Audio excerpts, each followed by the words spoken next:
जय हिंद बच्चों, कैसे हैं आप सब लोग। चलिए तो आज हम लोग वीडियो सॉल्यूशन स्टार्ट करते हैं मेजर टेस्ट नंबर 2 का। ठीक है।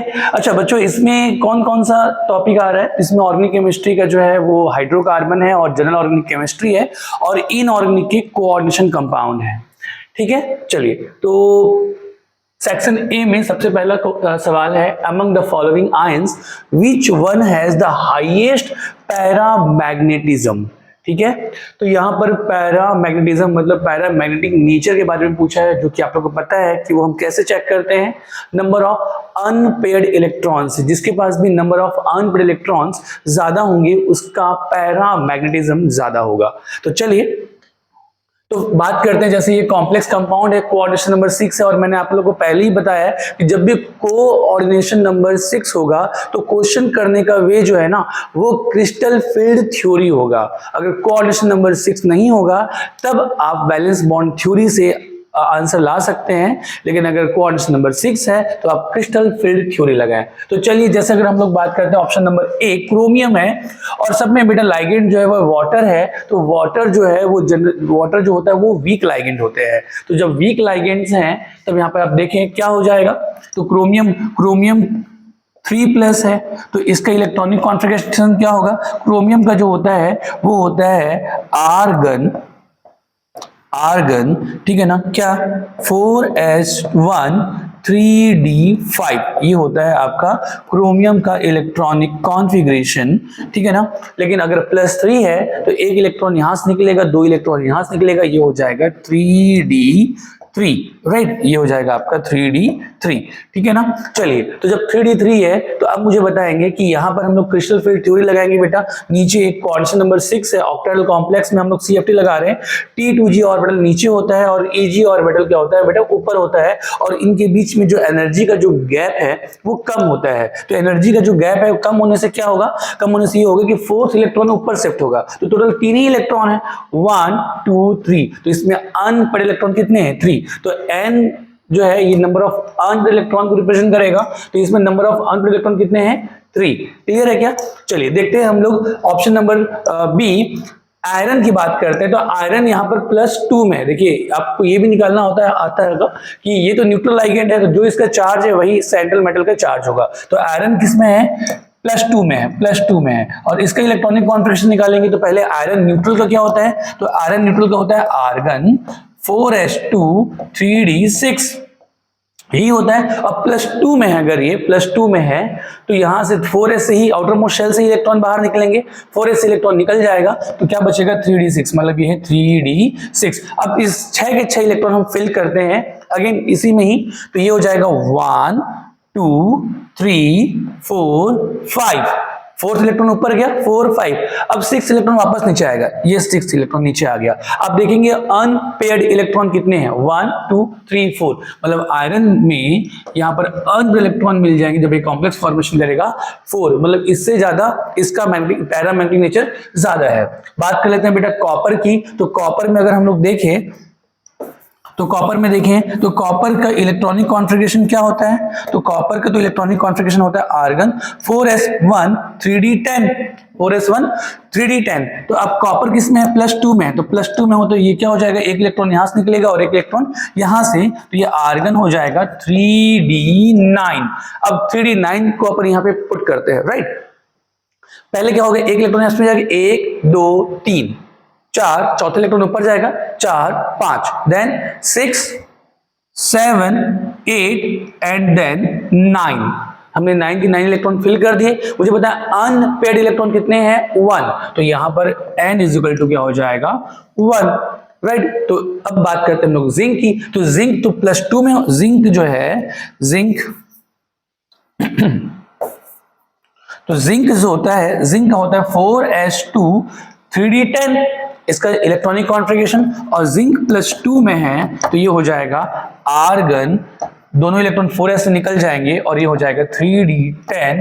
अब इलेक्ट्रॉन 10 इलेक्ट्रॉन पुट करेंगे, 1 2 3 4 5 6 7 8 9 एंड 10 10, है ना। अब आप देख रहे हैं इसमें कोई भी अनपेयर्ड इलेक्ट्रॉन नहीं है, मतलब यहाँ पर n क्या है 0। तो मुझे बताएं नंबर ऑफ अनपेयर्ड इलेक्ट्रॉन ज्यादा किस में है, तो वो है ऑप्शन नंबर बी में। इसलिए जो हाईएस्ट पैरा मैग्नेटिज्म जो शो करेगा वो ऑप्शन नंबर बी करेगा।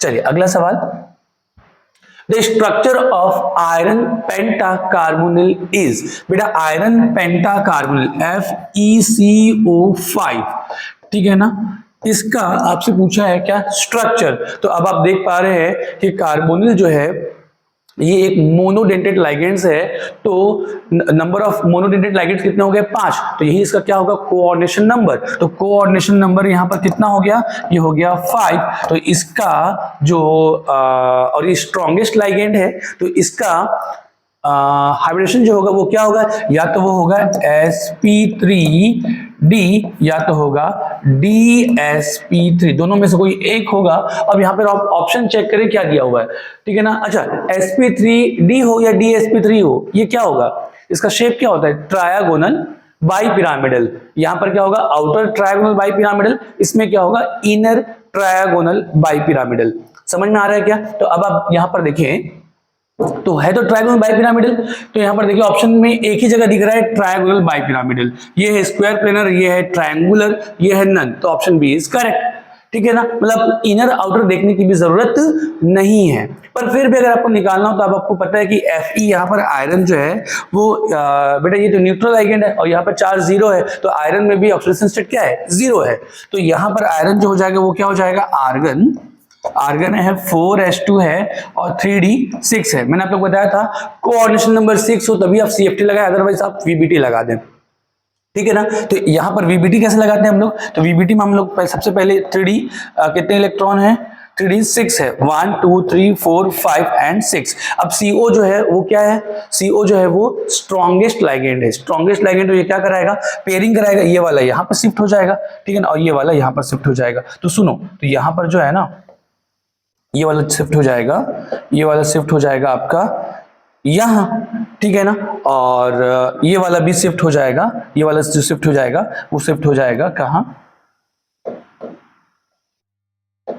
यहां, लाइक ऐसा, समझ पा रहे क्या। तो ये तो शिफ्ट हो गया। अब हमको कितने अब हमको कितने और बाइटल चाहिए, ठीक है, जिसमें आयरन अपने इलेक्ट्रॉन पर डोनेट कर सकेगा 5। तो हम स्टार्ट कहां से करेंगे, अगर हम 5 अगर स्टार्ट करेंगे तो एक हो जाएगा 1 2 3 4 5, क्योंकि अगर हम P ले रहे हैं तो हम फिर P तीनों लेंगे 5। तो बेटा यहां पर यहां से स्टार्ट होगा ये और बाइटल यहां से, तो ये बन जाएगा आपका dsp3। आप सोच रहे होंगे कि सर ये डी स्टार्ट क्यों नहीं कर रहे, अगर ये हम करेंगे तो हाइब्रिडेशन क्या मिलेगा 1 2 3 4 5, मतलब D2sp2, और ऐसा कोई हाइब्रिडेशन होता नहीं है, तो हमको इसको छोड़कर हमको यहां से आगे बढ़ना पड़ेगा dsp3, और तब हमको मिलेगा इनर ट्रायगोनल बाइपिरामिडल। तो इस केस में इनर ट्रायगोनल बाइपिरामिडल बनता है, हालांकि बेटा आपको तो इनर कुछ दिया हुआ ही नहीं है, ट्रायगोनल बाइपिरामिडल आप इतने से भी आप इसका आंसर ला सकते थे। तो ये हो गया हमारा ऑप्शन नंबर बी। चलिए बढ़ते हैं आगे।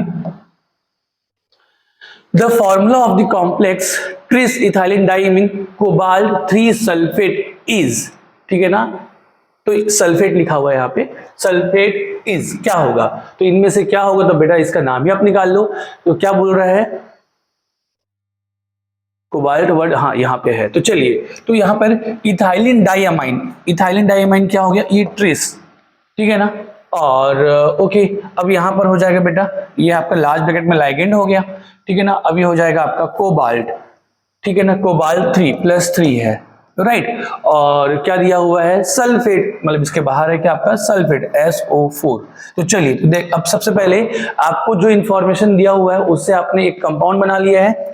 तो अब देखेंगे यहाँ पे अब इसको हम लोग बेसिकली कंपाउंड में कन्वर्ट करते हैं, हम चार्ज पहले नोट करेंगे। तो ये जो +3 है ये होता है बेटा न्यूट्रल, ये +3 है, तो ये +3 इसका पूरे का चार्ज हो जाएगा, तो ये +3 जो है यह इसका पूरे का चार्ज हो जाएगा, मतलब कॉम्प्लेक्स में जो चार्ज आया है वो है +3। और सल्फेट क्या शो करता है -2, तो सल्फेट क्या शो करता है -2, SO4 -2। तो बेटा हमने चार्ज सेपरेट कर लिया, एक है केटाइन एक है एनाइन, केटाइन में +3 चार्ज है, एनाइन में -2 चार्ज है। तो जब हम कंपाउंड बनाएंगे तो हम क्रिस क्रॉस क्रॉस करेंगे तो ये पूरा क्रिस क्रॉस कैसे हो जाएगा, ये पूरे कॉम्प्लेक्स जो हो जाएगा वो 2 जब यहां पर आ जाएगा तो ये हो जाएगा ट्वाइस और SO4 का हो जाएगा होल थ्राइस, ठीक है ना, SO4 का हो जाएगा होल थ्राइस। अब ये कॉम्प्लेक्स के अंदर में क्या है, कॉम्प्लेक्स के अंदर में COEN होल ट्वाइस। तो आप सबसे पहले क्या करें, सबसे पहले आप चार्ज सेपरेट कर लें कि कितना प्लस है कितना माइनस है, देन जब आप कंपाउंड बनाएंगे तो उसको क्रिस क्रॉस कर दे। तो चलिए देखते हैं यहाँ पर क्या मिल रहा है, EN थ्राइस है, यहाँ पे EN क्या है, थ्राइस, तो आई थिंक ये 4 ही है, COEN थ्राइस का होल ट्वाइस और SO4 थ्राइस। तो ऑप्शन नंबर जो डी है वो क्या है, करेक्ट है। चलिए आगे बढ़ते हैं। आगे देखिए न्यूट्रल लाइगेंड, ये तो बहुत सिंपल क्वेश्चन है। न्यूट्रल लाइगेंड है क्लोरो, तो बेटा क्लोरो या जिसको हम लोग क्लोराइडो कहते हैं वो Cl-C एनायनिक लाइगेंड है। हाइड्रोक्सो, ठीक है, तो हाइड्रोक्सो क्या होता है बेटा, ये जिसको हाइड्रोक्साइडो भी हम कहते हैं, ये OH- होता है, ये भी एनायनिक लाइगेंड है।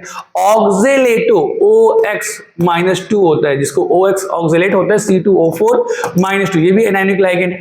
एमीन है NH3, इस पे कोई चार्ज नहीं होता, यही न्यूट्रल लाइगेंड है। तो ऑप्शन सी जो है वो क्या है, करेक्ट है। अगला सवाल, the total number of ligands attached to the central ion is known as, बेटा कि हमने देखा वैसे कि total number of ligands attached to the central ions is known as, वो क्या होता है, अभी भी हमने पढ़ा कोऑर्डिनेशन नंबर बेसिकली, लेकिन यहाँ पर ये बात जो है ना ये पूरा सच नहीं है। ligands क्या होना चाहिए, मोनोडेंटेड ligands होना चाहिए, मोनोडेंटेड। तो नंबर ऑफ मोनोडेंटेड ligands जब होते हैं ना, और टोटल के सारे क्या होने चाहिए, मोनोडेंटेड ही होने चाहिए, फिर कोई दूसरा बाइडेंटेड या ट्राइडेंटेड नहीं होना चाहिए। तो अगर ligands सारे के सारे मोनोडेंटेड ligands है तो मोनोडेंटेड ligands का जो नंबर होता है वो कोऑर्डिनेशन नंबर होता है। पर ये फिर भी कोऑर्डिनेशन नंबर का सही डेफिनेशन नहीं है। सही डेफिनेशन क्या होता है कि लाइगेंड से कितने lone pair central metal accept कर रहा है, यस, वो होता है कोऑर्डिनेशन नंबर। तो बेसिकली इसमें हम 4 ऑप्शन में सेलेक्ट करें तो यहां पर कोऑर्डिनेशन नंबर ही क्या होगा, सही ऑप्शन होगा। चलिए अगला सवाल, when the d orbital involved in hybridization are inner n-1d orbital, the complex formed are referred as, बेटा अब देखो क्या बोल रहा है, आप समझना मेरी बात, कि जैसे ये जो है ना ये 3d है, ये 4s, आई एम सॉरी, ये 4s है और ये 4p है, ये 4p है। तो अगर हाइब्रिडाइजेशन में इनर मतलब ये 3d है, ये 3 है, अगर मैं n की वैल्यू 4 बोल दूं, ये n = 4 है, तो ये 3 क्या हो जाएगा, n-1, ठीक है ना। तो चलिए, तो अगर n-1d ऑर्बिटल हाइब्रिडेशन में पार्टिसिपेट कर रहा है तो जो कॉम्प्लेक्सेस है वो क्या होंगे, हाई स्पिन कॉम्प्लेक्स होगा कि लो स्पिन कॉम्प्लेक्स होगा कि जीरो स्पिन कॉम्प्लेक्स होगा कि पॉजिटिव स्पिन कॉम्प्लेक्स होगा। तो बेटा जो स्पिन कॉम्प्लेक्सेस होते हैं वो 2 ही टाइप के आपको नजर आएंगे, या तो हाई स्पिन होगा या तो लो स्पिन होगा। मतलब हमने जीरो स्पिन या पॉजिटिव स्पिन इसके बारे में हमने अभी जिक्र नहीं किया या हम इसके बारे में नहीं जानते, तो या तो हाई स्पिन होगा या तो लो स्पिन होगा। अब देखो, अब इनर n-1d कब यूज होगा, जब क्या होगा, जब यहां पर पेयरिंग होगा। जैसे अगर आपके पास इलेक्ट्रॉनिक कॉन्फ़िगरेशन अगर हम लोग देखते हैं, जैसे किसी का 3d5 है तो 3d5 है तो 1 2 3 4 5, ये 5 है, मतलब नंबर ऑफ अनपेयर्ड इलेक्ट्रॉन कितने हैं, 5। तो आपको पता है हाई स्पिन कब होता है कि जब नंबर ऑफ अनपेयर्ड इलेक्ट्रॉन पहले जब वो कॉम्प्लेक्स का फॉर्मेशन नहीं किया होता, कोई सेंट्रल मेटल आइसोलेटेड होता है, तो अगर वो आइसोलेटेड स्टेट में उसके पास जितने भी अनपेयर्ड इलेक्ट्रॉन्स होते हैं उतने ही अनपेयर्ड इलेक्ट्रॉन क्या कॉम्प्लेक्स फॉर्मेशन के बाद भी अगर रहते हैं तब वो हाई स्पिन कॉम्प्लेक्स होता है।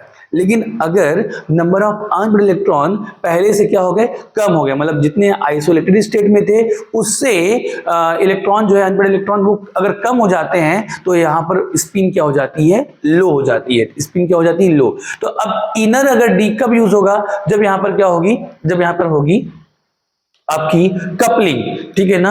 जब कपलिंग होगा तो यहां पर कपलिंग कैसे होगा, ये वाला इलेक्ट्रॉन यहां से शिफ्ट हो जाएगा कहां, यहां, तो ये वाला क्या हो जाएगा, खाली। जब खाली होगा तो n-1d यूज होगा। तो जैसे ही यहां पर कपलिंग हुआ पेयरिंग हुआ, तो पेयरिंग अगर हुआ तो यहां पर नंबर ऑफ अन इलेक्ट्रॉन क्या हो जाएंगे, कम हो जाएंगे। मतलब पहले 5 थे, अब वो कितने हो गए हैं, 3। तो जब नंबर ऑफ अनपेयर्ड इलेक्ट्रॉन कम हो जाते हैं तो स्पिन क्या हो जाता है, लो हो जाता है। तो यहां पर अब क्या होगा, लो स्पिन कॉम्प्लेक्स काम में आएगा। मतलब जब भी n-1d ऑर्बिटल जब यूज होते हैं ना, तो जनरली जो कॉम्प्लेक्स बनता है वो लो स्पिन कॉम्प्लेक्स बनता है। क्लियर है? चलिए अगला सवाल तो क्या बोल रहा है, the compound with highest boiling point, किसकी बॉइलिंग पॉइंट ज्यादा। देखिए बॉइलिंग पॉइंट वर्ड यूज किया हुआ है ना, बॉइलिंग पॉइंट। तो बॉइलिंग पॉइंट अपन कैसे देखते हैं कि अगर नंबर ऑफ कार्बन जैसे जैसे बढ़ते जाएंगे, ठीक है ना, तो मॉलिक्यूलर मास बढ़ते जाएगा। मॉलिक्यूलर मास बढ़ते जाएगा तो वैन डर वाल फोर्स बढ़ते जाएगा, और वैन डर वाल फोर्स बढ़ते जाएगा तो बॉइलिंग पॉइंट बढ़ते जाएगी। बॉइलिंग पॉइंट किस बात पर डिपेंड करती है, बॉइलिंग पॉइंट डिपेंड करती है वैन डर वाल, दो मॉलिक्यूल के बीच जो फोर्स ऑफ अट्रैक्शन होता है कौन सा, जनरली वैन डर वाल फोर्स, उस पर डिपेंड करता है। वैन डर वाल फोर्स डिपेंड करता है मास पे, और मास डिपेंड करेगा किस पे, नंबर ऑफ, अगर कोई हाइड्रोकार्बन है organic compound, number of carbon, number of carbon जैसे बढ़ेगा मास बढ़ेगा, मास बढ़ेगा वैन डर वाल फोर्स बढ़ेगा, वैन डर वाल फोर्स बढ़ेगा तो बॉइलिंग पॉइंट बढ़ेगी। तो अब देखिए इसमें जो ऑप्शन देकर रखे हैं इसमें कितने कितने कार्बन, इसमें 6 कार्बन है,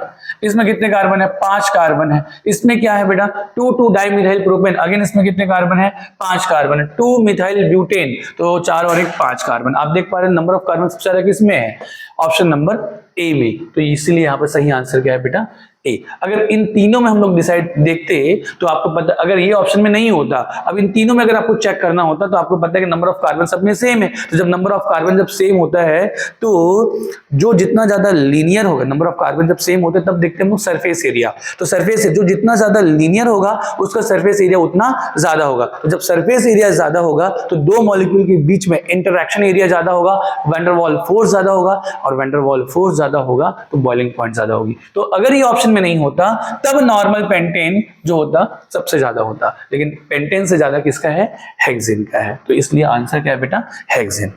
चलिए अब सवाल पूछ रहा है कि ये एक अल्कोहल दिया हुआ है जिसमें कंसंट्रेटेड H2SO4 विद हीट है।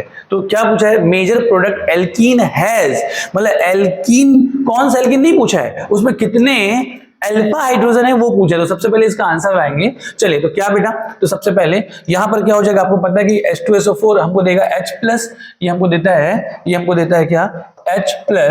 तो अगर मैं छोटा सा मैकेनिज्म अगर आप यूज करो तो कोई दिक्कत नहीं होना चाहिए। तो देखिए तो सबसे पहले क्या होगा, ये जो OH है ना, ये एक बेस है, तो ये क्या करेगा, H+ को एक्सेप्ट करके इसको प्रोटोनेट हो जाएगा। प्रोटोनेट होगा तो ये क्या बना लेगा बेटा, OH2+। तो ये OH2+ बन जाता है। जैसे ही OH2+ बनता है, ये यहां से पूरा OH2+ जो है वाटर के फॉर्म में यहां से रिलीज हो जाता है। मतलब फाइन क्या हो रहा है, CH3 CH2 CH2 CH3 CH3 CH2, और ये OH2+ जो कि X+ एक्सेप्ट करके वो OH2+ बना लिया है। तो यहां से क्या होगा, ये पूरे दोनों इलेक्ट्रॉन लेकर यहां से निकल जाएगा। तो जब निकलेगा तो फाइनली यहां पर क्या बनेगा बेटा, यहां पर आ जाएगा पॉजिटिव चार्ज, ये बन गया कार्बोकेटायन। हाँ जी, तो ये अब ये कार्बोकेटायन बनता है। तो अब आपको पता है कि यहां पर इंटरमीडिएट बनता है कार्बोकेटायन, और जब जब बनता है कार्बोकेटायन तब तब क्या हो सकता है, उसका रीअरेंजमेंट, क्या हो सकता है, उसका रीअरेंजमेंट। तो अब आप देखेंगे जब इसका मैं रीअरेंजमेंट कराता हूं तो क्या होगा, देखिए तो यहां से क्या हो जाएगा, ये मिथाइल, ये जो मिथाइल है ये निकल कर यहां पर शिफ्ट होगा। तो देखिए जब मिथाइल शिफ्टिंग ऑफ क्या होगा, CH3 माइनस होगा, तो यहां पर CH3 CH2 C, तो यहां पर आ जाएगा पॉजिटिव चार्ज, ये हो जाएगा आपका प्लस, देन हो जाएगा ये CH3, देन ये हो जाएगा CH2 CH3, राइट, ये बन गया आपका। अब आप देखेंगे इसके बाद अब क्या होगा, तो जैसे ही ये हुआ तो यहां पर अब ये 3 डिग्री कार्बोकेटायन बन चुका है, स्टेबल कार्बोकेटायन बन चुका है। अब H+ फायर होगा। अब H+ जब फायर होगा तो डबल बॉन्ड कहां पर बनेगा, तो वो डबल बॉन्ड वहां पर बनेगा जहां पे ज्यादा स्टेबल होगा। तो देखिए आप देखिए, अगर मैंने ये H निकालता डबल बॉन्ड यहां पर बनता, तब हाइपर कॉन्जुगेशन कितने होते, double single CH2, double single CH2, double single CH3, मतलब तब होता 2 2 4 और 3 7। लेकिन अगर मैं H यहां से ना निकाल के अगर H यहां से निकाल, तो डबल बॉन्ड यहां पर बनेगा। तो जब डबल बॉन्ड यहां पर बनेगा तो यहां पर क्या बनेगा बेटा, एक बार फिर से देखो, तो यहां पर क्या बन जाएगा, CH3 CH2 CH2 CH3 double bond CH और ये हो जाएगा आपका CH3। तब आप देखें हाइपर कॉन्जुगेशन कितना, डबल सिंगल CH3 इधर से 3, डबल सिंगल CH3 इधर से 3, डबल सिंगल CH2 इधर से 2, तो 3 3 6 और 2 8, हाइपर कॉन्जुगेशन कितने हो जाएंगे 8। तो यहां पर जो आंसर हो जाएगा हाइपर कॉन्जुगेशन 8 हो जाएगा। पर मैं आप वैसे तो बेटा देखो, आपको मैं छोटा सा एक्स्ट्रा बात आपको बताना चाहूंगा। आप हम नीट के स्टूडेंट हैं, तो हम वैसे तो हमने ना जनरली H माइनस की शिफ्टिंग और CH3 माइनस की शिफ्टिंग देखा है नीट में, रीअरेंजमेंट वाले प्रोसेस में। तो हमने ना वही कर लिया, CH3 को ही शिफ्ट कर दिया। लेकिन सही तरीका माइग्रेशन का जो होता है ना, कि यहाँ पर एक्चुअल में CH3 शिफ्ट नहीं होता, हमने CH3 शिफ्ट जरूर कर दिया, इससे आपका आंसर चेंज नहीं हुआ है, पर एक्चुअल में CH3 और यहाँ पर ये दोनों मिथाइल थे, यहाँ पर ये क्या प्रोपाइल है। तो एक्चुअल में शिफ्टिंग किसकी होती है, पूरे प्रोपाइल की शिफ्टिंग होती है। पूरी किसकी शिफ्टिंग हुई, प्रोपाइल। तो ये सर कैसे आपने डिसाइड किया कि प्रोपाइल की शिफ्टिंग होती है, तो जितना ज्यादा इलेक्ट्रॉन डेंसिटी जो प्रोवाइड करता है इस कार्बन को जिसमें पॉजिटिव चार्ज आ रहा है, उसी का माइग्रेशन उतना ज्यादा होता है, उसी का माइग्रेशन उतना। तो यहां पर आपने CH3 भी करा दिया ना, तो यहां पर आंसर चेंज नहीं हुआ। लेकिन एक्चुअल अगर सही तरीका बताऊं, तो जितना ज्यादा जो प्लस आई लगाएगा, जो जितना ज्यादा प्लस आई लगाता है, इलेक्ट्रॉन जितना ज्यादा पहुंचाता है आई से, आई के रिस्पेक्ट में, उसी का माइग्रेशन उतना ही फास्ट होता है। तो हालांकि ये लेवल आप लोग नहीं भी लगाएंगे, मतलब इस लेवल में आप नहीं भी आएंगे तब भी आपका काम हो जाएगा। तो हमने उस हिसाब से आंसर ले आया जितना आपको पता है, ठीक है ना। तो मैं आपको ऑथेंटिक जो माइग्रेशन जो होता है वो ना करा के, वो हमने मिथाइल का ही माइग्रेशन करा दिया है, उससे भी जो आंसर आया है वो सही आंसर आया है। तो ये आंसर 8 है। चलो, in the following reaction most stable involve intermediate. बेटा यहाँ पर इंटरमीडिएट जो होगा ना वो कौन सा होगा, देखेंगे इंटरमीडिएट जो होगा। तो आपको ये दिया हुआ है, मैं लिख देता हूं, CH3C CH3 CH3 CH double bond CH2, इसके साथ दिया HBr। तो बेटा यहाँ पर HBr दिया हुआ है, सबसे पहले क्या हो जाएगा, पाई बॉन्ड ब्रेक हो जाएगा, ये हो जाएगा माइनस, ये हो जाएगा प्लस। जैसे ही बेटा ये ब्रेक होता है, सबसे पहले HBr से आपको क्या मिलता है, तुरंत H प्लस मिलता है, वो भी फास्ट स्टेप में, और H प्लस तुरंत इसको अटैक करता है और ये बना लेता है CH3 CH3 CH3 CH 2 में माइनस है, ये H प्लस जाएगा तो CH3 बना लेगा और ये CH प्लस रहेगा। तो ये बनता है कार्बोकेटाइन। अब आपको पता है कि जैसे ही बनेगा कार्बोकेटाइन, है ना, यहाँ पर इंटरमीडिएट बन गया कार्बोकेटाइन, तो वो तुरंत मोर स्टेबल कार्बोकेटाइन में क्या होगा, कन्वर्ट होगा। मतलब ये जो इंटरमीडिएट है ये लेस स्टेबल है, ये मोर स्टेबल इंटरमीडिएट में क्या होगा, कन्वर्ट होगा। तो आप देखेंगे, देखो नीट में आपका ऐसे ही आता है, इस कार्बन की बाजू वाले कार्बन पर तीनों के तीनों मिथाइल हैं, तो या तो हाइड्रोजन मिलता है या तो मिथाइल मिलता है। आपको वैसे वाले क्वेश्चन बहुत कम मिलते हैं या मिलते ही नहीं है एक्चुअल में, जो इससे हमने पहले प्रोफाइल मिला था, ठीक है ना। तो आपको मालूम है कि सबसे स्पीड में जो माइग्रेशन होता है वो सबसे ज्यादा हाइड्रोजन का होता है। हाइड्रोजन सबसे फास्ट माइग्रेट करता है, ठीक है ना। अगर उसके बाद अगर हम लोग देखें, अगर एल्काइल ग्रुप अगर आपको दे दिया जाए कि जैसे आपका टर्सरी ब्यूटाइल है, ठीक है ना, नॉर्मल प्रोपाइल है या इथाइल है या मिथाइल है, तो सबसे ज्यादा प्लस आई कौन लगेगा, टर्सरी ब्यूटाइल। तो उसके बाद टर्सरी ब्यूटाइल का माइग्रेटरी एप्टीट्यूड ज्यादा होगा। टर्सरी ब्यूटाइल के बाद isopropyl, then propyl, then ethyl, then methyl. मतलब मिथाइल का जो माइग्रेटरी एप्टीट्यूड है ना वो सबसे कम होता है वैसे तो। पर हमारे में नीट में बेटा इतना आता नहीं है, दैट्स वाई हमने सीधा मिथाइल का ही किया। और इससे पहले वाले क्वेश्चन में मैंने मिथाइल का ही, क्योंकि आपने मिथाइल ही पढ़ रखा है तो इसलिए मैंने वहां पे मिथाइल का ही माइग्रेशन कराया। तो जो आंसर है वो तब भी आपका लगभग सेम ही आया है, ठीक है। इसलिए हमको इसमें ज्यादा डीप जाने की जरूरत नहीं है। फिलहाल इस क्वेश्चन में अगर हम लोग बात करें तो ये पॉजिटिव चार्ज हो गया बेटा, इसके बाद वाला कार्बन जो है यहाँ पर सबके सब मिथाइल हैं। तो जब सबके सब मिथाइल हैं तो यहाँ से सीधा मिथाइल आप शिफ्ट करा दें। जब सब मिथाइल शिफ्ट कराएंगे तो आपको क्या मिलेगा, CH3C, यहाँ पर आ जाएगा प्लस चार्ज, ये हो जाएगा आपका CH3, देन ये CH, ये भी हो जाएगा आपका CH3 और एक CH ऑलरेडी है ही। तो ये आपका मोस्ट स्टेबल इंटरमीडिएट है, जो कि कहाँ पर दिख रहा है आपका कौन सा है, वो यही है, यही इसी कार्बन पर शिफ्ट हो चुका है, तो ऑप्शन नंबर सी जो होगा वो करेक्ट होगा। चलिए नेक्स्ट बोल रहा है treatment of an alkyne with H2 in presence of palladised coke result in the formation. यार ये तो बहुत अच्छा सवाल है। अगर मैं एल्काइन ले लूं CH3 C triple bond CH3 like ये ऐसा, और पैलेडाइज्ड कोक के साथ में जब इसका हम लोग क्या कराते हैं, हाइड्रोजनेशन कराते हैं, H2 इन प्रेजेंस ऑफ क्या बेटा, पैलेडियम विथ चारकोल या कोक हो गया, तो यहाँ पर क्या बनेगा। तो आपको पता है बेटा कि ये जो है ना कौन सा इसको रिएजेंट बोलते हैं, इसको बोलते हैं लिंडार कैटलिस्ट कहते हैं, लिंडार रिएजेंट बोल सकते हैं इसको। और ये क्या करता है, पार्शियल हाइड्रोजनेशन कराता है एल्काइन का, और यहाँ पर होता है सीन एडिशन। तो सीन एडिशन होगा तो कैसे होगा, तो यहाँ पर पाई बॉन्ड ब्रेक हो जाता है बेटा, और सीन एडिशन में दोनों ही हाइड्रोजन एक ही साइड से, सेम साइड से जुड़ते हैं। तो जब सेम साइड से जुड़ते हैं तो यहाँ पर बनने वाला जो एल्काइन से एल्कीन होगा वो क्या बनेगा, सिस एल्कीन। तो आप देख पा रहे हैं सेम साइड से जुड़ेगा तो हाइड्रोजन सेम साइड ही होंगे, तो इसमें जो आंसर होगा वो होगा सिस एल्कीन। ठीक है, चलिए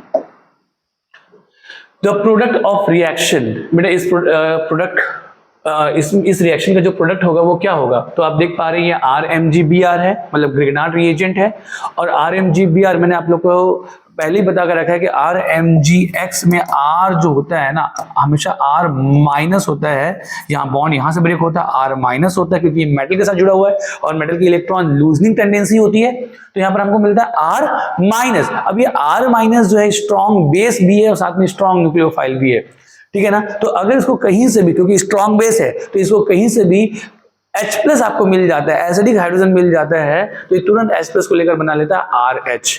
ठीक है, तो आप देख पा रहे हैं क्या यहाँ पे एसिडिक हाइड्रोजन है, यस यहाँ पर ये एसिडिक हाइड्रोजन है क्योंकि ये जो कार्बन है ये sp कार्बन है, और sp कार्बन से जुड़ा हुआ जो हाइड्रोजन होता है वो एसिडिक होता है क्योंकि sp कार्बन की इलेक्ट्रोनेगेटिविटी ज्यादा होती है 3.25, तो ये एसिडिक हाइड्रोजन है। तो यहाँ से बेटा CH2 माइनस मिलेगा और यहाँ से मिल जाएगा H+ और ये बना लेगा प्रोपेन। तो ये फाइनली हमको जो मिलेगा वो मिलेगा प्रोपेन। बाय प्रोडक्ट कोई नहीं पूछता बेटा, तो प्रोपेन आपको कहां पे दिख रहा है, पहला ही ऑप्शन क्या है, प्रोपेन। तो सही आंसर है option number A. The ozonolysis of a triple bond produces, देखो ये बड़ा अच्छा सवाल है। अगर हम लोग ट्रिपल बॉन्ड ले लें CH3C ट्रिपल बॉन्ड, आप जो भी एल्काइन ले लें है ना, ट्रिपल बॉन्ड, ये जैसे मैंने ये ले लिया, तो जब हम लोग इसको क्या करते हैं बेटा, ओजोनोलिसिस कराते हैं O3 विथ H2O देते हैं, तो हमको क्या मिलता है, ठीक है ना। देखो ओजोनोलिसिस वैसे दो टाइप के होते हैं, एक होता है ऑक्सीडेटिव और एक होता है रिडक्टिव, एक होता है ऑक्सीडेटिव और एक होता है रिडक्टिव, ठीक है ना। तो चलिए अगर रिडक्टिव ओजोनोलिसिस होता है तो हम क्या करते हैं, तो हम ट्रिपल बॉन्ड में से सिर्फ दो बॉन्ड ब्रेक करते हैं और इधर भी O चिपकाते हैं इधर भी O चिपकाते हैं, आपको याद आ रहा होगा ना। तब यहाँ पर क्या बन जाएगा CH3C डबल बॉन्ड OC। तो ये बेसिकली कीटोन और एल्डिहाइड में से प्रायर सीनियर ग्रुप कौन सा, एल्डिहाइड, मतलब हमको क्या मिलता है, एल्डिहाइड मिलता है जिसमें कीटो ग्रुप भी प्रेजेंट होता है एज अ प्रीफिक्स, ठीक है। और अगर हम लोग ओजोनोलिसिस कराए ऑक्सीडेटिव, तब यहाँ पर हम क्या होता है बेटा, तब यहाँ पर जो हम करते हैं वो तीनों के तीनों बॉन्ड को पूरा पूरा ब्रेक कर देते हैं और इधर भी एसिड बनता है इधर भी एसिड बनता है, मतलब यहाँ पे दो कार्बन का जो एसिड होता है वो क्या बन जाता है CH3COOH और CH3COOH, और इधर एक कार्बन का एसिड जो होता है वो बनता है फॉर्मिक एसिड, फॉर्मिक एसिड। तो चलिए तो ये दोनों होते हैं। हालांकि फॉर्मिक एसिड फिर से आगे ऑक्सीडाइज होकर फर्दर ऑक्सीडाइज होकर CO2 और H2 में टूट जाता है, पर चलिए देखते हैं ऑप्शन क्या है। A mixture of aldehyde and ketone, नहीं मिक्सचर ऑफ एल्डिहाइड और कीटोन नहीं, ये तो एक कंपाउंड ही पूरा मिला है एल्डिहाइड का जिसमें कीटो भी ग्रुप प्रेजेंट है एज अ प्रीफिक्स, ठीक है ना। तो ये मिलता है क्या, ये नहीं मिलता। मिक्सचर का मतलब समझ रहे, एक एल्डिहाइड मिल रहा है एक कीटोन मिल रहा है, उनका मिक्सचर, पर ये तो पर्टिकुलर एक सिंगल कंपाउंड है, right. A mixture of ketones and carboxylic acid, नहीं कीटोन और कार्बोक्सिलिक एसिड नहीं मिल रहा है, बल्कि क्या मिल रहा है, दोनों के दोनों कार्बोक्सिलिक एसिड मिल रहे हैं। A mixture of carboxylic acid, yes, a mixture of carboxylic acid मिल रहा है oxidative ozonolysis, none of the above, option number C जो होगा वो क्या होगा, करेक्ट होगा, ठीक है।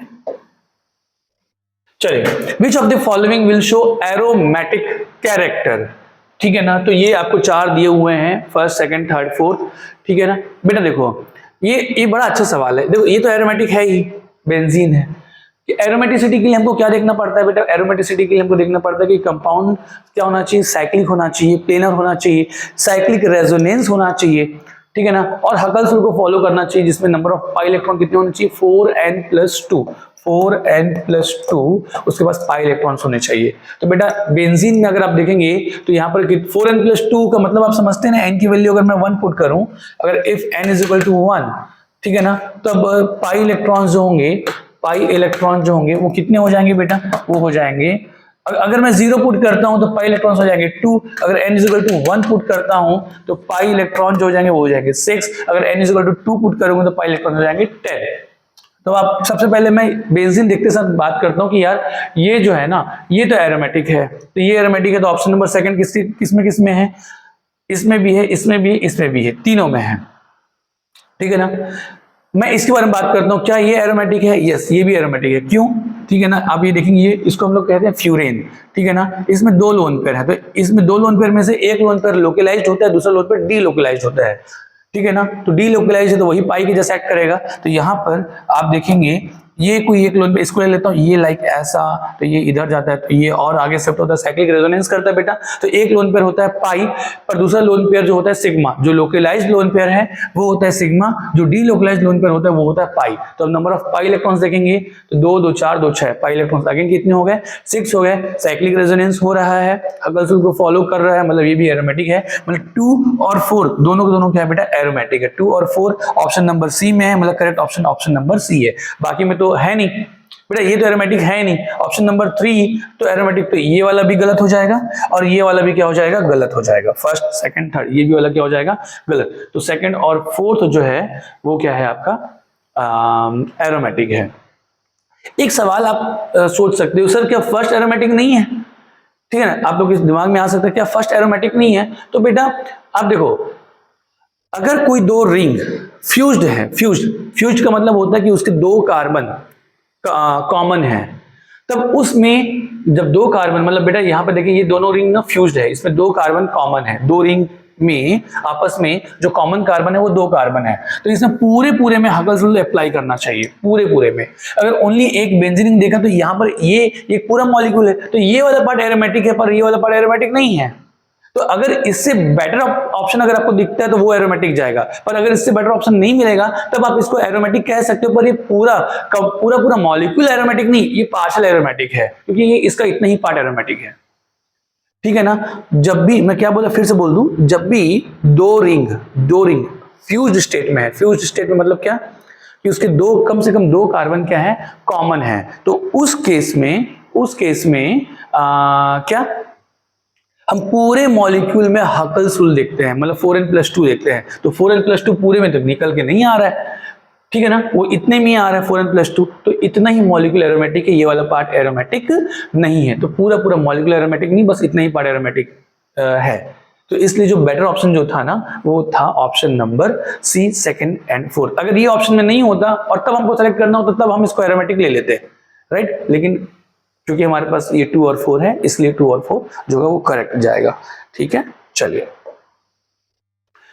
अगला सवाल क्या है, विच लिस्ट सॉल्युबल इन वाटर, कौन वाटर में लिस्ट सॉल्युबल है। तो बेटा आपको पता है कि वैसे तो सारे के सारे ऑर्गेनिक कंपाउंड दिए हुए हैं, तो जनरली ऑर्गेनिक कंपाउंड वाटर में सॉल्युबल नहीं होते, पर वो सॉल्युबल होते हैं जो वाटर के साथ क्या करते हैं, हाइड्रोजन बॉन्डिंग करते हैं। तो यहाँ पर जो हाइड्रोजन बॉन्डिंग करेगा वाटर में ठीक ठाक सॉल्युबल होगा, जो हाइड्रोजन बॉन्डिंग नहीं करता वो लेस सॉल्युबल होगा। तो फिनॉल, बेटा फिनॉल अगर हम लोग देखें फिनॉल, तो यहाँ पर ये हाइड्रोजन मोर इलेक्ट्रोनेगेटिव एटम के साथ जुड़ा हुआ है, तो ये वाटर के साथ क्या करेगा, हाइड्रोजन बॉन्डिंग करेगा, मतलब ये सॉल्युबल है। इथेनॉल भी सॉल्युबल है, क्यों, इथेनॉल इसमें भी OH ग्रुप है जो कि वाटर के साथ क्या करता है, हाइड्रोजन बॉन्डिंग करेगा। बेंजोइक एसिड ये भी वाटर के साथ सॉल्युबल, क्योंकि यहाँ पर भी ये क्या बेटा हाइड्रोजन जो है वो मोर इलेक्ट्रोनेगेटिव एटम के साथ जुड़ा हुआ है, तो वो वाटर के साथ क्या करेगा, हाइड्रोजन बॉन्डिंग करेगा, ऐसा। पर बेंजीन में कोई हाइड्रोजन ऐसा नहीं है जो मोर इलेक्ट्रोनेगेटिव एटम के साथ जुड़ा हो, क्योंकि उसमें सारे के सारे कार्बन ही होते हैं, तो बेंजीन वाटर में सॉल्युबल नहीं होता, क्योंकि वाटर के साथ हाइड्रोजन बॉन्डिंग नहीं करता। तो लिस्ट सॉल्युबल कौन है, बेंजीन। अगला सवाल है, a mixture of benzene and chloroform is separated by. बेटा देखें कि बेंजीन और क्लोरोफॉर्म को ना हम सेपरेट कैसे कर सकते हैं। देखिए बेंजीन भी एक सॉल्वेंट है, क्लोरोफॉर्म भी एक सॉल्वेंट है, और ये दोनों के दोनों ऑर्गेनिक सॉल्वेंट है, आपस में ये सॉल्युबल है, ठीक है ना, ये आपस में मिल जाएंगे। तो इसको सेपरेट कैसे करेंगे, तो जो ऐसे ऑर्गेनिक सॉल्वेंट, ठीक है ना, अब ये सॉल्यूशन बन गया बेसिकली बेटा, तो जिनमें बॉइलिंग पॉइंट का क्या होता है, डिफरेंस होता है, इसका बॉइलिंग पॉइंट अलग होगा, इसका बॉइलिंग पॉइंट अलग होगा, तो जिनमें बॉइलिंग पॉइंट में डिफरेंस होता है उसको डिस्टिलेशन मेथड से हम क्या कर सकते हैं, सेपरेट कर सकते हैं। जिनमें बॉइलिंग पॉइंट में बहुत कम डिफरेंस होता है, बहुत कम डिफरेंस होता है, पॉइंट के बाद का वाला डिफरेंस हो या 1 या 1 से कम, तो उसके लिए हम लोग फ्रैक्शनल डिस्टिलेशन मेथड यूज करते हैं फिजिकल। तो यहाँ पर तो काफी कुछ डिफरेंस है, तो यहाँ पर इस डिस्टिलेशन मेथड से हम इसको क्या कर सकते हैं, सेपरेट कर सकते हैं। यहाँ पर और भी ऑप्शन दिए हुए हैं, सब्लिमेशन, सेपरेटिंग फनल, क्रिस्टलाइजेशन। इसका ये इसको किसको सेपरेट करते हैं बेटे, जैसे सब्लिमेशन में जैसे होता है ना, सब्लिमेशन बेसिकली है क्या, तो यहाँ पर हम किसी सॉलिड को डायरेक्टली क्या करते हैं, गैस में कन्वर्ट करते हैं। तो ऐसे सॉलिड मिक्सचर ले लिए जिसमें एग को हम लोग डायरेक्टली किस में कन्वर्ट कर सकते हैं, गैस में कन्वर्ट कर सकते हैं। तो दो सॉलिड मिक्सचर को अलग करने के लिए सब्लिमेशन लेते हैं। जैसे कि आप ले लें बेटा, जैसे आप चारकोल ले लें, मतलब इसको चौक कहते हैं हम लोग, चौक का पाउडर ले लें, और साथ में हम लोग कैम्फर का पाउडर ले लें। तो कैम्फर और चौक पाउडर मिक्स कर दें बेटा, तो अब आप क्या करेंगे कि अगर आप उसको हीट करेंगे तो कैम्फर जो होगा वो किस में कन्वर्ट हो जाएगा, गैस में, पर चौक पाउडर तुरंत गैस में कन्वर्ट नहीं होगा, मतलब वो तो गैस में कन्वर्ट हो भी नहीं पाएगा, ठीक है ना। तो आप इस तरीके से चौक अलग कर सकते हैं और कैम्फर अलग कर सकते हैं। तो सब्लिमेशन जो होता है ना, वो दो सॉलिड मिक्सचर को अलग करने के काम आता है, जिसमें एक जो है वो सॉलिड से डायरेक्टली गैस में कन्वर्ट हो जाए। सेपरेटिंग फनल बेटा, जिसमें ऐसे सॉल्वेंट को अपन सेपरेट करते हैं जो आपस में सॉल्युबल नहीं होते, जैसे सपोज कैरोसिन हो गया, मिट्टी का तेल, और वाटर, तो ये आपस में सॉल्युबल नहीं होते। तो आप जैसे आपने क्या करा, एक फनल ले लिया आपने लाइक ऐसा, ठीक है ना, सेपरेटिंग फनल बोलते हैं। यहाँ पर आप क्या लगा दिया, एक कैप लगा दिया जाता है लाइक ऐसा, तो आपने दोनों को डाल दिया है, इसमें एक इधर है कैरोसिन, इधर आपका वाटर। तो बेटा ये दोनों आपस में सॉल्युबल नहीं, आप इसको खोलो, जब तक वाटर निकलेगा, जैसे वाटर पूरा निकल जाएगा आप इसको क्या कर दो, बंद कर दो, तो कैरोसिन अलग हो जाएगा और वाटर अलग हो जाएगा। वाटर क्योंकि हैवी होता है तो नीचे रहेगा, डेंसिटी उसकी ज्यादा है, कैरोसिन जो होगा वो ऊपर होगा, ठीक है ना। ये सेपरेटिंग फनल तो ऐसे सॉल्वेंट में काम आएगा जिनकी जो आपस में सॉल्युबल नहीं होंगे। क्रिस्टलाइजेशन ये मेथड जो होता है वो किसके लिए होता है, अगेन दो ऐसे कंपाउंड जिनकी सॉल्युबिलिटी एक पर्टिकुलर या एक स्पेसिफिक सॉल्वेंट के लिए अलग अलग होती है, ठीक है ना। तो ऐसे जो कंपाउंड्स है उसको मतलब ऐसे जैसे कोई दो कंपाउंड है ए और प्लस बी आपस में है, अब इसको अलग करना है तो हमने कोई एक पर्टिकुलर सॉल्वेंट ले लिया सी, जिसमें कोई एक कंपाउंड जैसे ए जो है ये इसमें सॉल्युबल होगा, ये इसमें सॉल्युबल नहीं होगा, तो हम क्या करेंगे, दोनों को डाल देंगे, तो इसमें ए जो है सी के साथ क्या हो जाएगा, सॉल्युबल हो जाएगा, और तब इसको हम लोग क्रिस्टलाइजेशन मेथड से क्या कर लेंगे, अलग कर लेंगे, तो ए अलग हो जाएगा, बी अलग हो जाएगा। तो ये है मेथड क्रिस्टलाइजेशन। और जिसमें जो आपस में सॉल्युबल है पर जिनकी बॉइलिंग पॉइंट क्या है, अलग अलग है, उसके लिए अपन क्या यूज करते हैं, डिस्टिलेशन मेथड, ठीक है बेटा। चलिए अगले सवाल है, विच of the gases evolve on the surface of anode, ठीक है ना। तो कौन सा जो गैस है वो यहाँ पर एनोड की सरफेस में हमको मिलेगा बेटा, ये कौन सा रिएक्शन है, ये कौन सा, ये है कोलबेस इलेक्ट्रोलिसिस। तो ये कोलबेस इलेक्ट्रोलिसिस जो है यहाँ पर क्या होगा, तो यहाँ पे दो डिफरेंट टाइप के आपको एसीटेट आयन दिए हुए हैं एक, ठीक है ना। यहां पर अगर हम लोग बात करें बेटा, ये इथेनोएट है और ये एक है प्रोपेनोएट। तो यहाँ पर क्या होगा बेटा, तो जब हम इलेक्ट्रोलिसिस कराएंगे तो यहाँ पर सेल्फ भी होगा और क्रॉस भी होगा। तो सेल्फ अगर जिसमें अगर सेल्फ अगर हम लोग करा लें तो क्या इसके भी दो मॉलिक्यूल आपस में कर जाएंगे, इसके भी दो मॉलिक्यूल आपस में कर जाएंगे। तो आपको मालूम है ना कि क्या होता है इलेक्ट्रोलिसिस में, यहाँ पर ये वाला बॉन्ड ब्रेक होता है, क्रिटिकल बनते हैं। तो अगर इसके खुद की दो मॉलिक्यूल अगर यूज होते हैं तो क्या बन जाएगा, ये बन जाएगा इथेन। इसके दो मॉलिक्यूल आपस में यूज होते हैं यहाँ से, तो ये बन जाएगा ब्यूटेन। तो आपको एक तो मिलता है इथेन और एक तो मिलता है आपको ब्यूटेन, और साथ में आपको क्या मिलेगा, अगर क्रॉस हो गए एक एक मॉलिक्यूल क्रॉस हो गए तो आपको क्या मिल जाएगा, प्रोपेन भी मिल जाएगा, CH3CH2 और इसका एक मॉलिक्यूल CH3। तो इसमें आपको क्रॉस कराने पर आपको प्रोपेन भी मिलेगा, क्रॉस कराने पर आपको क्या मिलेगा, प्रोपेन।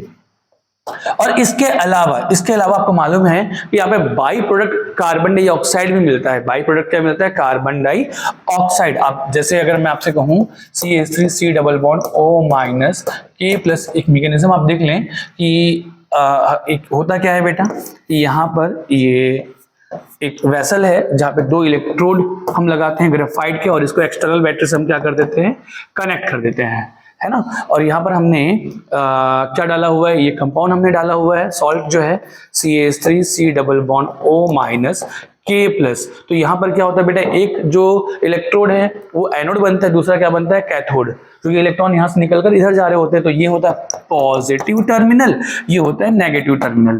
तो इसमें से जो A9 होते हैं वो पॉजिटिव टर्मिनल की तरफ शिफ्ट होते हैं, मतलब एनोड की तरफ शिफ्ट होते हैं और वहां पे इलेक्ट्रॉन का लॉस करते हैं, मतलब एक इलेक्ट्रॉन क्या कर देंगे, लॉस कर देंगे। तो जैसे एक इलेक्ट्रॉन को लॉस किया तो बेटा यहाँ से ये नेगेटिव चार्ज एक इलेक्ट्रॉन लॉस करेंगे तो ये बना लेगा CH3 double bond O free radical, right.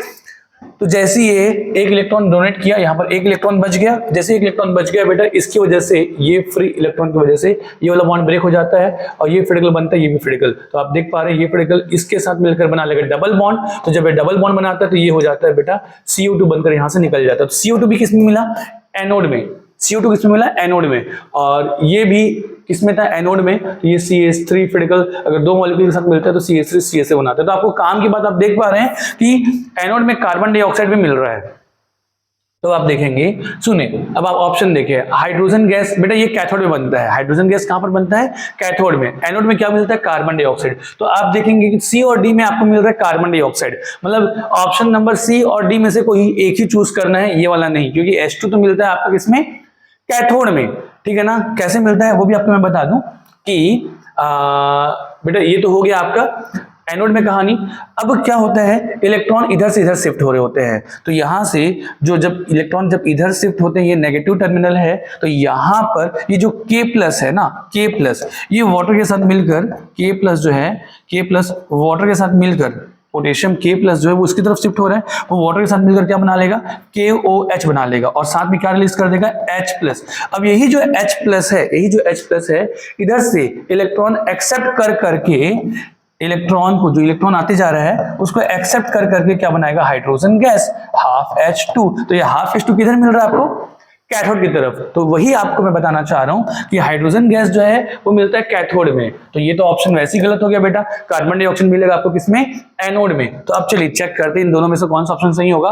तो अब ये देखिए, ये तो इथेन है इसमें, साथ में ये C4H6, बेटा ये आपका कोई एल्केन है क्या, नहीं, यहाँ पर एल्केन ही बनेगा, ठीक है ना। यहाँ पर देखेंगे ये इथेन है और ये ब्यूटेन है, तो इथेन भी मिल गया, ब्यूटेन भी मिल गया और कार्बन डाइऑक्साइड, इसलिए सही ऑप्शन क्या हो जाएगा, ऑप्शन नंबर डी, ठीक है। चलिए अगला सवाल,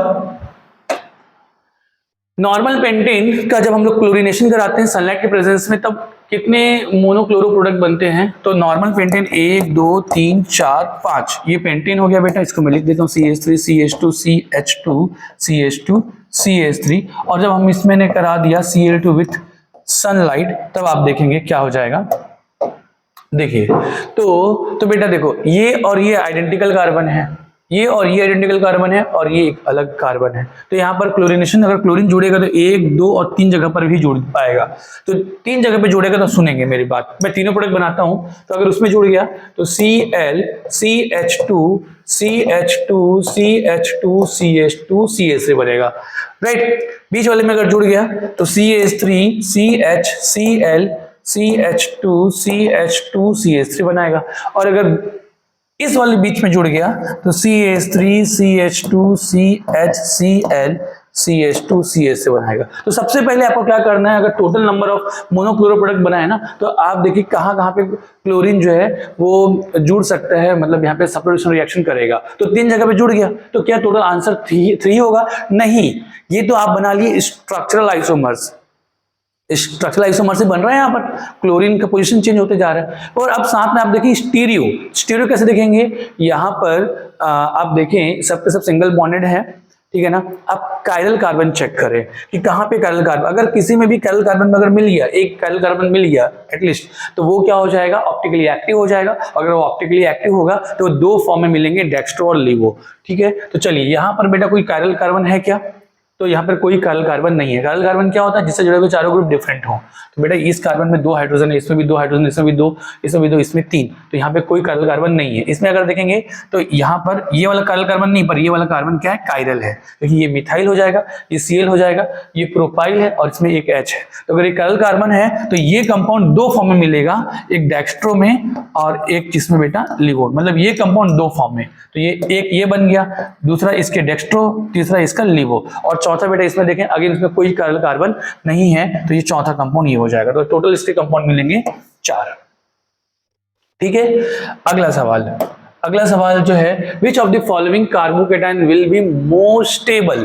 तो आप देखें बेटा कौन सबसे ज्यादा स्टेबल है, ये 3 डिग्री कार्बोकेटाइन जिसमें हाइपर कॉन्जुगेशन कितने हो रहे हैं 9, ये 2 डिग्री कार्बोकेटाइन जिसमें हाइपर कॉन्जुगेशन कितने हो रहे हैं बेटा, इधर से देखिए पॉजिटिव सिंगल CH2, यहाँ पे 2 हाइड्रोजन है, यहाँ पे भी 2 हाइड्रोजन, तो इसमें हाइपर कॉन्जुगेशन 4, इसमें कितने पॉजिटिव चार्ज, इधर से 2 हाइड्रोजन मिलेंगे, हाइपर कॉन्जुगेशन इधर इसका 3, और इसमें हाइपर कॉन्जुगेशन क्या बेटा 5। इधर अगर देखें तो यहाँ पर इसके पास लोन पेयर ऑक्सीजन के पास है, ये डायरेक्टली क्या लगा रहा है +M, और +M लगाकर इस कार्बन में जो पॉजिटिव चार्ज है ठीक है उसको तुरंत न्यूट्रलाइज करेगा और सारे एटम का ऑक्टेट क्या हो जाएगा, कंप्लीट हो जाएगा। तो +M की स्टेबिलिटी सबसे ज्यादा होती है। तो अब थोड़ा सा मैं आपको इसको बताना चाहूंगा, CH3 CH2 CH+ और यहाँ पर ऑक्सीजन में लोन पेयर है ये CH3।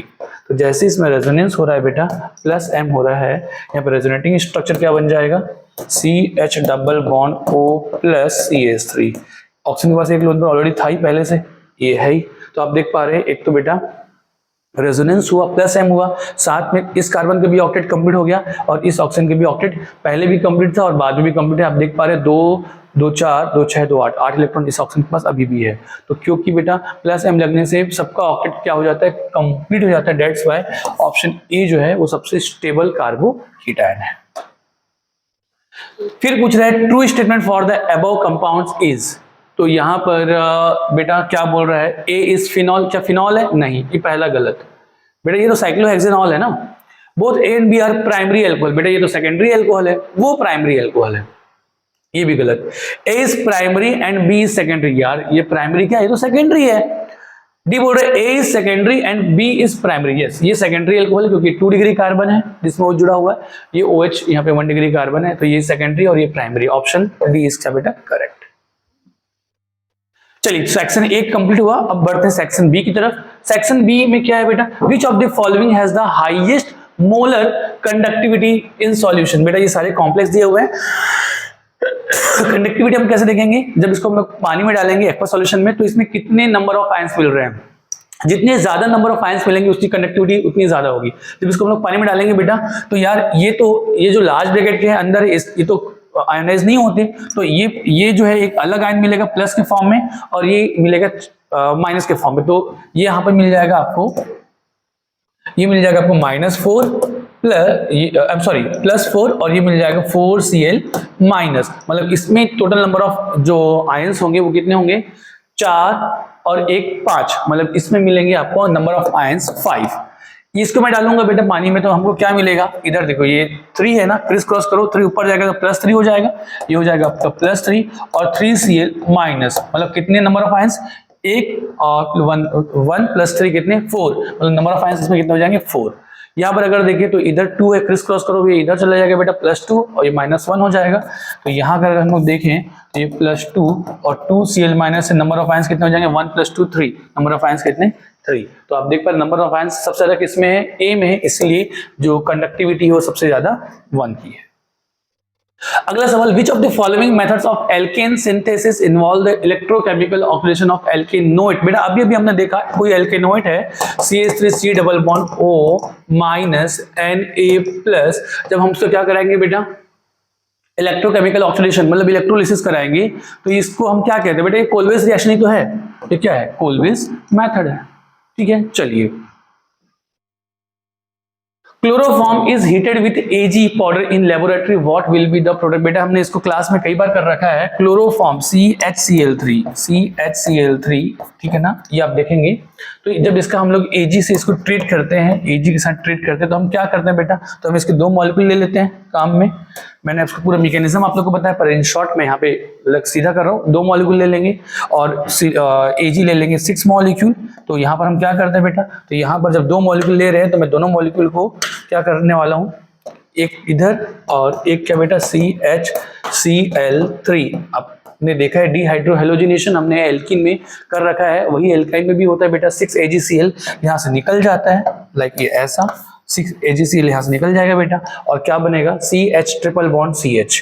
तो ये हमने पूरा विथ मैकेनिज्म करें पर शॉर्ट में आप इसको इस तरीके से करें, 2 मॉलिक्यूल ले लें, सिल्वर 6 मॉलिक्यूल ले लें, 6 AgCl क्या हो जाएगा, निकल जाएगा -6 AgCl, आपको मिल जाएगा एल्काइन। एल्काइन को ही एसिटाइलिन कहते हैं, तो acetylene is the correct answer. An aromatic compound contains, बेटा एरोमेटिक कंपाउंड में कितने पाई इलेक्ट्रॉन होते हैं, 4n+2, अभी हमने देखा, ठीक है।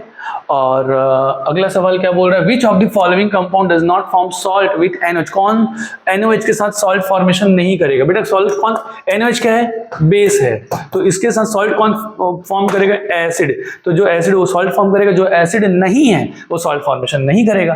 देखिए फिनॉल एक एसिड है, कार्बोक्सिलिक एक एसिड है, ये भी फिनॉल ही, ये भी एसिड है यार, ये तो ईथर है, ईथर एसिड नहीं है, ये तो किसी के साथ रिएक्ट भी नहीं करता आसानी से, तो यहाँ पर कौन सॉल्ट फॉर्मेशन नहीं करेगा, ए।